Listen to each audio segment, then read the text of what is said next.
Alors effectivement, moi je vais vous raconter non pas une histoire, mais mon histoire, qui a assez mal démarré, puisque donc je rentrais un soir, j'étais célibataire, j'étais dans une soirée, espérant rencontrer le grand amour, et finalement j'ai pas rencontré le grand amour, j'ai rencontré un pilier de pont, alors qui me suivra finalement toute ma vie.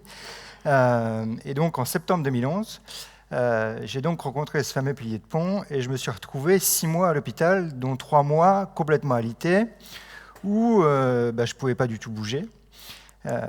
On voit ici dans mon hôpital, et finalement je me suis dit dans mon hôpital, alors que j'étais déjà ce qu'on appelle aujourd'hui un digital natif, donc j'avais déjà les réseaux sociaux, alors j'avais LinkedIn, Viadeo, mais bon, quand on est hospitalisé, les réseaux sociaux professionnels ça ne sert pas à grand chose, parce que je ne cherchais plus de boulot. Twitter, alors en 140 caractères, pour peu que je mette une photo, hashtag je me suis brisé le bassin, ça réduit la conversation. Et puis Facebook, en fait, je me suis rendu compte en tant que malade que mes amis, ils ne sont jamais disponibles pour moi. Alors la journée, ils travaillent, donc je leur envoie des messages pour leur dire alors, c'est quoi les nouvelles, etc. Les gens me répondent soit le soir, mais encore le soir, ils ont leurs propres activités. Donc finalement, ils me répondent soit le week-end, soit quand ils ont le temps. Et donc finalement, je me suis retrouvé tout seul dans mon hôpital, dans ma chambre d'hôpital, à communiquer avec personne. Alors, on m'avait mis un voisin de chambre que je n'ai pas pu choisir. Donc finalement, on ne s'est pas toujours très bien entendu. Et je me suis dit, mais ça se trouve, juste derrière, la chambre juste à côté, ou peut-être au-dessus ou en dessous, il y a quelqu'un qui potentiellement partage les mêmes passions que moi et qui, le dimanche après-midi, pourrait venir dans ma chambre et regarder la Formule 1 avec moi. Et donc, à l'époque, quand j'ai eu cette idée, j'ai cherché, impossible de trouver la solution. Et donc, je me suis dit, je vais créer ma propre solution. Et donc, j'ai créé un réseau social pour les patients, qui est aujourd'hui disponible dans une vingtaine d'hôpitaux, et qui permet donc aux patients de s'interconnecter entre eux.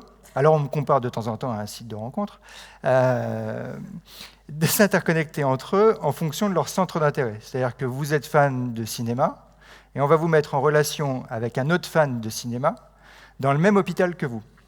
Et en fait, on a réussi à recréer en fait, de l'hôpital un lieu de vie, d'améliorer le bien-être ou d'essayer d'améliorer le bien-être des patients. Et surtout, ce qui était mon combat, c'était de réduire l'isolement des patients à l'hôpital. Parce qu'on a tous parmi nous des gens qui sont hospitalisés.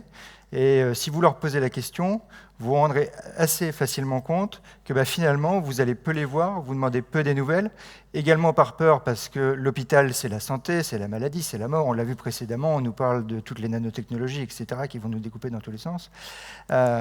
Et donc, j'ai fait de mon histoire une entreprise qui, donc aujourd'hui, comme je le disais, est implantée dans une vingtaine d'établissements.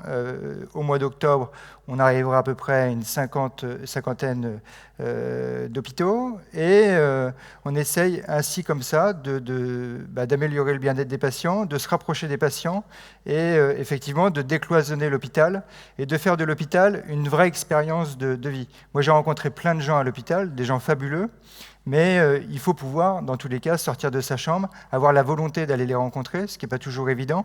Et donc aujourd'hui, grâce aux technologies, on a la possibilité justement d'interconnecter beaucoup plus facilement les patients et donc de décloisonner ainsi l'hôpital. Merci beaucoup.